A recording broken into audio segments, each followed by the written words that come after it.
அந்த ஆதிபராசக்தி ஆண்டவன் இடத்திலே என்னையா ஈசா இறைவா ஈஸ்வரனே பரம்பொருளே ஐயா கண்டிப்பாக எண்ணி 8 நாளைக்குள்ள எனக்கு 7-8 தோழி பெண்கள் வேணும். அடியே பார்வதி நீ 8 நாளைக்குள்ள தோழி பெண்ணு கேட்டா நான் உனக்கு எப்படி கொடுக்க? எப்படி கொடுப்பது? ஆண்டவா தோழி பெண்களுக்கு நீங்க அங்க இங்கன்னு அலைய வேண்டாம், தேவையில்லை. சிவபெருமானே நாகலோக பட்டணத்தில் இருக்காளே எனது தங்கைமார் 8 பேரும். சரி அவ 8 பேரையுமே எடுத்து வந்து கொடுத்தா மட்டும் எனக்கு போதும். போதும் ஐயா, அதுக்கு மேல எனக்கு வேற யாருமே வேண்டாம். வேண்டாம் வேண்டாம் பார்வதி, நீ ஏன் கேக்குற எதுக்கு கேக்குறேன்னு எனக்கு நல்லா தெரியும். உனது தங்கைமாரை எடுத்து வருவது என்னால் கூடாத காரியம் அம்மா. அதனால இந்த உலகத்திலே படைக்கும் அதிகாரம் உண்டே தவிர எடுக்கும் அதிகாரம் எனக்கு இல்லை. உங்க அண்ணனாகிய கோபால கண்ணனை சென்று அட்டகாளியர்களை கைலாசம் கொண்டு வந்து உன்னோடு நீ வைத்திருக்கலாம் என்றார். ஆட்டு மண்டி சம்மதித்து ஆதிபராசக்தி அச்சுதனை அழைக்கிறார். எப்படி அழைக்கின்றாள்? மாயவா அடே மாயவா மாயமாக வந்தவரே மாயவா ஓடிவா நீ ஆடிவா மாயமாக வந்தவரே மாயவா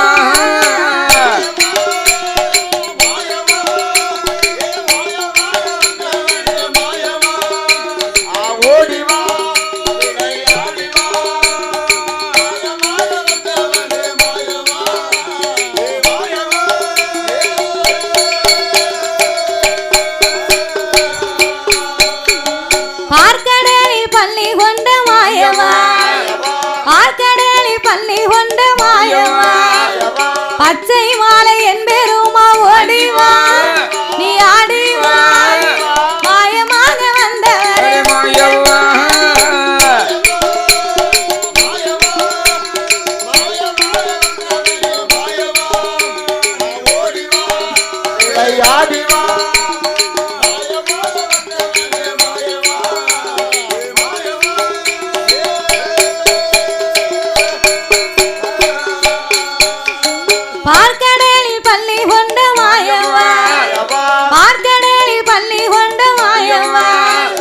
பச்சை மாலை கோவிந்தா ஓடிவா நீ ஆடிவா மாயமாக வந்தவரே மாயவா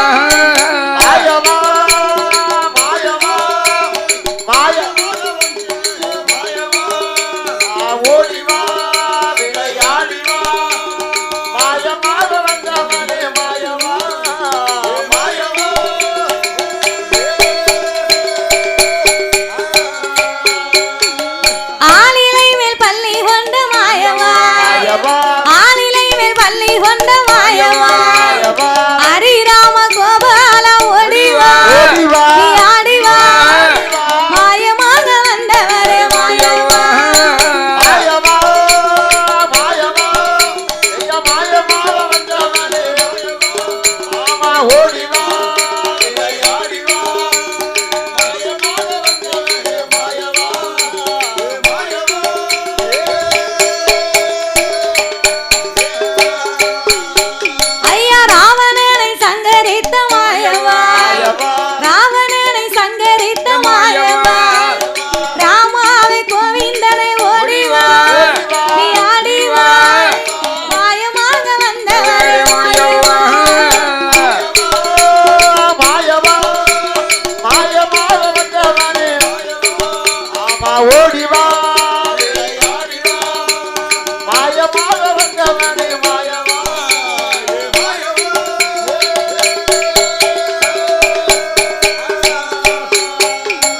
சீதையை தமன முடித்த மாயவா சீதையை தமன முடித்த மாயவா ஸ்ரீராம என்பேருமா ஓடிவா நீ ஆடிவா மாயமாக வந்தவரே மாயவா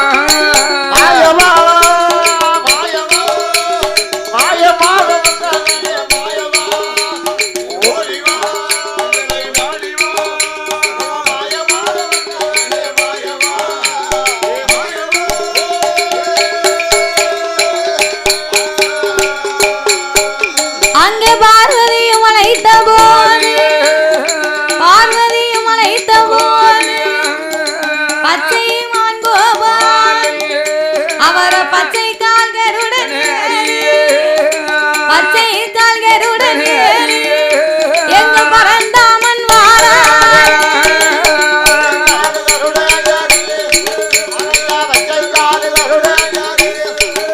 எங்க பரந்தாமன் வாரார்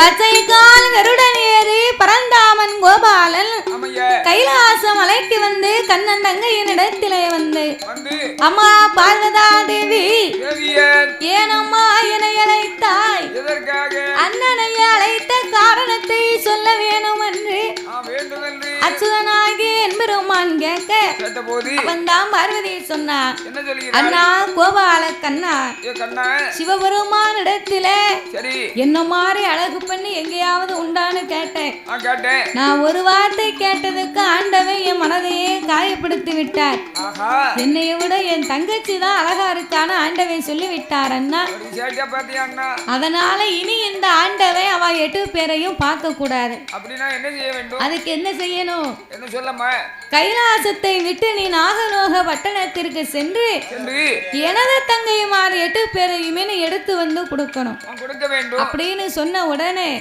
அப்ப பார்த்தார் கண்ணபுரான் அம்மா பார்வதி அவ 8 பேரையுமே எடுத்து வந்து கொடுக்கணும்னு சொன்னா அவ ஒருத்தி 2 பேரா இருந்தானா நான் உடனே கொடுப்பேன் அவ அட்டகாலி 8 பேரா இருப்பதனால அவளை கொண்டு வந்து எடுத்து கொண்டு வருவதற்கு எனக்கு ஒரு பாத்திரம் ஒண்ணு வேணும்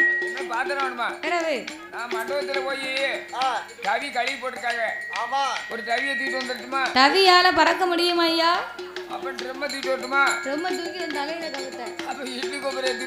இட்லி கொப்பரையை வச்சு இட்லி தான் வைக்க முடியும் அதுல வடை தான் சுட முடியும் தாத்தா பறக்கும் படகுன்னு சொன்னா கைலாசத்தை விட்டும் கடந்து வரும் பார் கடலிலேயும் படகு நீண்டி செல்லும் அதற்குத்தான் பறக்கும் படகு ஒண்ணு வேணும் நீ சொல்லுத பாத்திரம் அதுக்குத்தான் பயன்படுத்தலாம் அடுப்பை தவிர வேற எங்கேயும் வைக்க முடியாது பிறகு இவ 8 பேரையும் எடுத்து வருவதற்கு பறக்கும் படகும் நாகதாளி வேறும் எனக்கு வேணும் அப்படி என்று சொன்ன போது அந்த ஆதிபரா சக்தியானவள் எம்மா பார்வதி இந்த 2 வரமும் இருந்தாத்தான் நாம் போய் 8 பேரையுமே எடுத்துட்டு வர முடியும் அண்ணா கோபாலா 2 வரமும் என்னிடத்துல இல்லையே நான் எப்படி கொடுக்க தங்கையே பார்வதி அத்தான் ஆண்டவன் சிவபெருமான் வைத்திருக்கிறார் நீ சென்று வாங்கி விட்டு வா ஆட்டுமென்று சம்மதித்து பார்வதா தேவி ஆண்டவன் இடத்திலே வரங்களை கேட்க பார்த்தார் சிவபெருமான் உங்கள் அண்ணன் இந்த உண்மையை சொன்னதனால பிள்ளைகளையே எடுத்து வரும்போது 3.25 நாளிகை இருள் சூழ்ந்து என் பெருமான் வழி தெரியாமல் தலை குனிந்து நிற்பார் போ அப்படின்னு சாபத்தை கொடுத்தே ஆண்டவன் வரத்தை கொடுத்தார் பார்வதி வரங்களையே வாங்கி கொடுக்க நாம இப்படியே போனா 8 பேரும் நம்ம கூட வரமாட்டான் என்று என் பெருமான் என்ன சொரூபமாகி வருகின்றார் தெரியுமா அவரோ எடுத்தாரே ஒரு சொரூபம்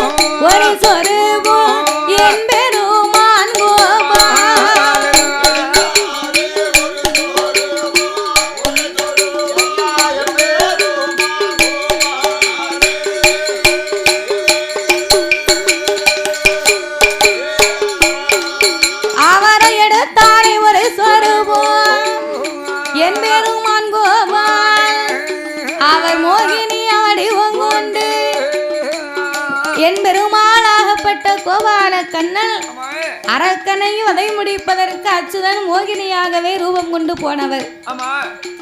அதாவது கண்ணபுரான் எடுக்காத அவதாரமே கிடையாது. அவர் நினைத்த நேரத்தில் நினைத்த சுரூபத்தை எடுப்பார். அழகா வேஷமும் போடுவார், அதற்கு தகுந்தபடி நடிப்பும் நடிப்பார். வேஷம் போட்டா நடிக்க தெரியணும், நடிக்க தெரிஞ்சா வேஷம் போட்டுக்கிடணும்.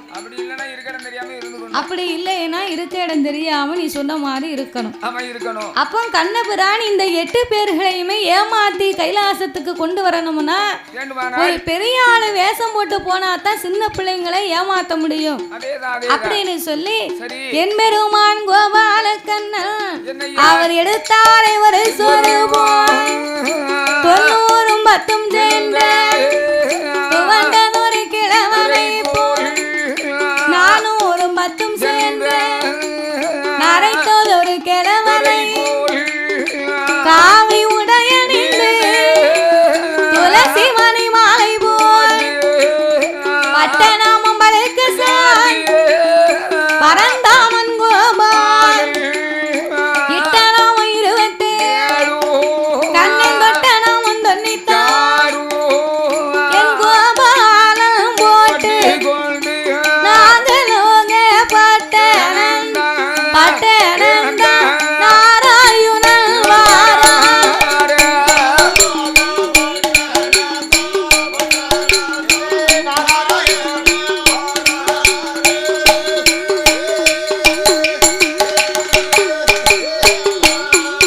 அவரும் நாகலோக பட்டணம் நாராயணன் வாரா நாராயணன் வந்தல்ல என்ன என்ன செய்தோம்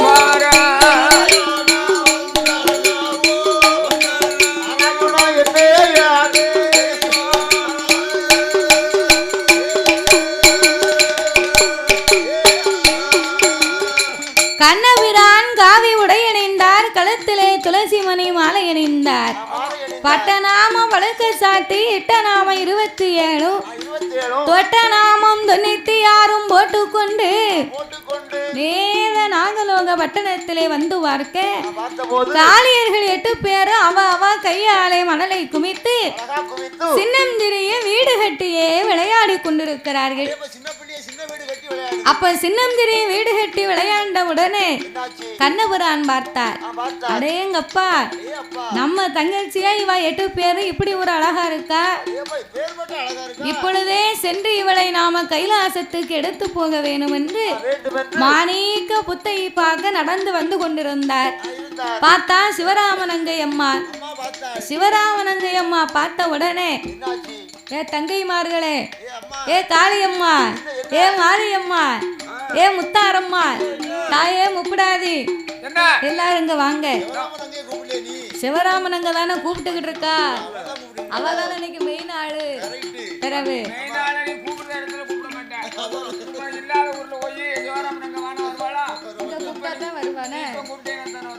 அம்மா தான் செட்டா இருக்கா, என்ன செய்ய? பிறகு சரி இருக்கட்டும். சிவராமன் அங்கே கூப்பிடுவோம். அப்படியா? அம்மங்க படிச்சோம்னா சிவராமன் அங்கே கூப்பிடாத ஆளே கிடையாது. அவன் வராத இடமும் இல்ல. இல்ல கிடையாது. கூப்பிட்ட உடனே வந்து பதில் சொல்லுவா.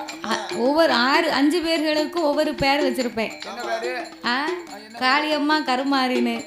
அத மாதிரி ஆறுமுகண்ணாச்சிக்கு சிவராமனங்கன்னு பேரு. அப்படியா? சரி.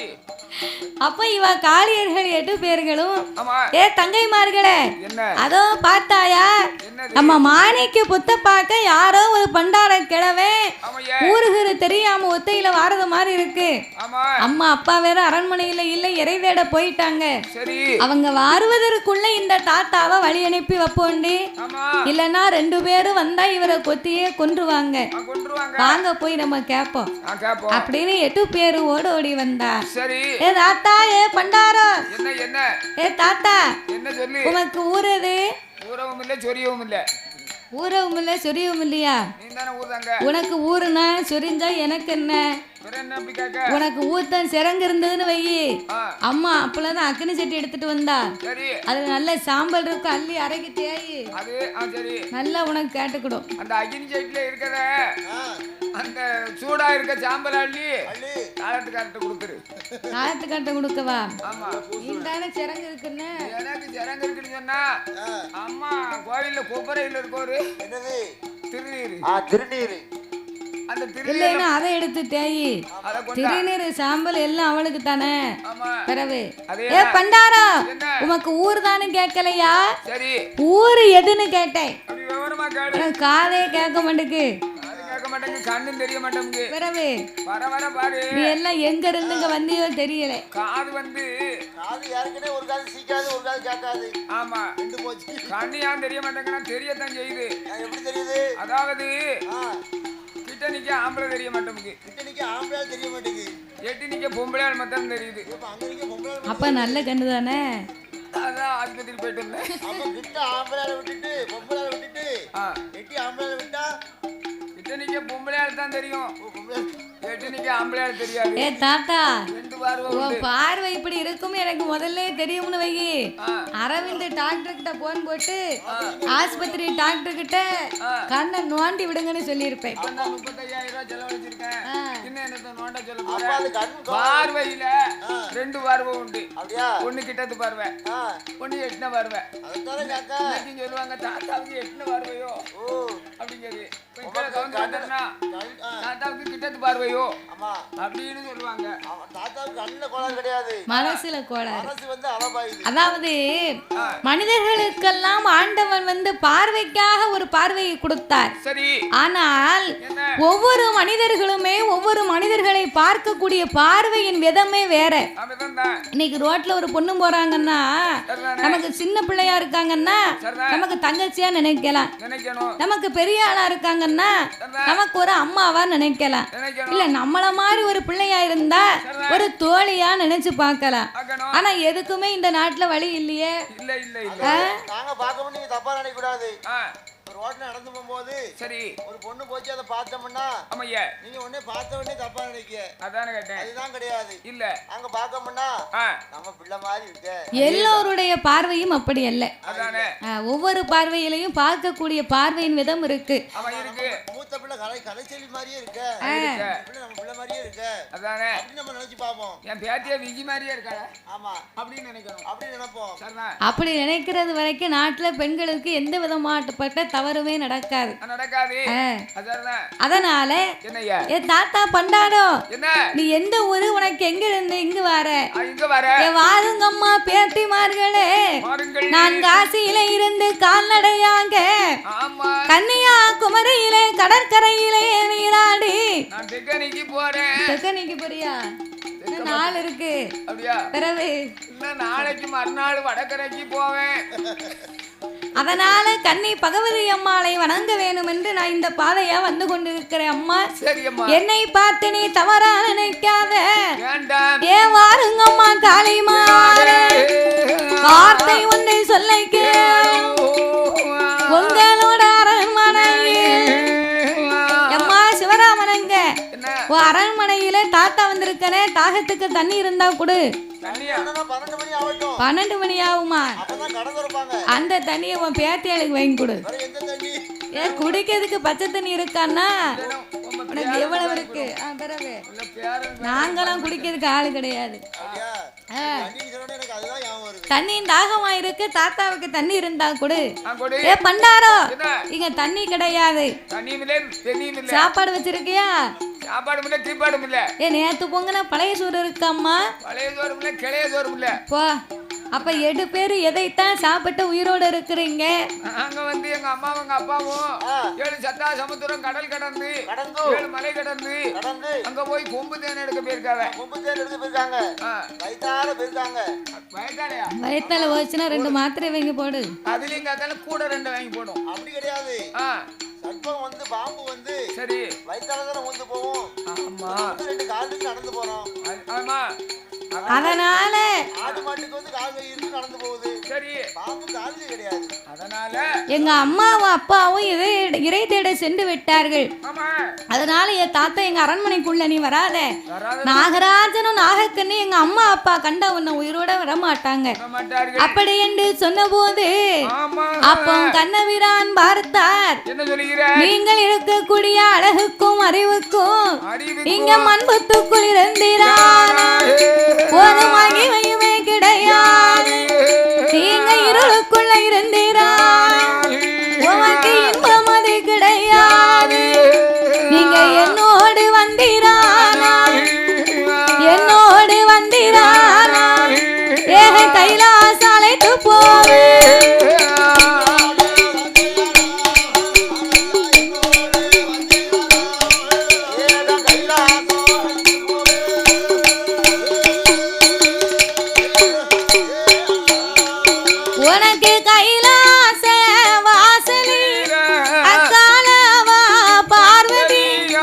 அத்தானா பரமசி அவர்கள் இரு பேர்களே வருடத்தில ஒரு தடவை கல்யாணம் நடக்கும் அம்மா.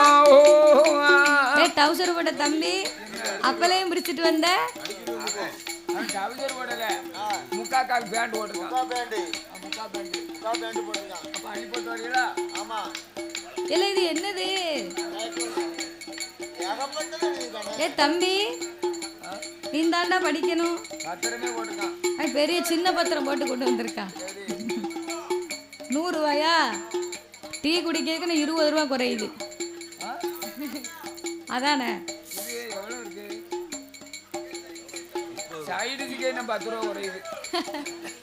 அதனால அம்மா காளியர்களே தாத்தாவோடு வந்தீர்களேயான உங்க கைலாசத்துக்கு அழைத்து போவேன். கைலாசத்திலே உனக்கு ஓர் அக்கா இருக்கிறா. அக்கா மாப்பிள்ளை உங்க அத்தா ஆண்டவன் சிவபெருமான் இருக்கிறார்.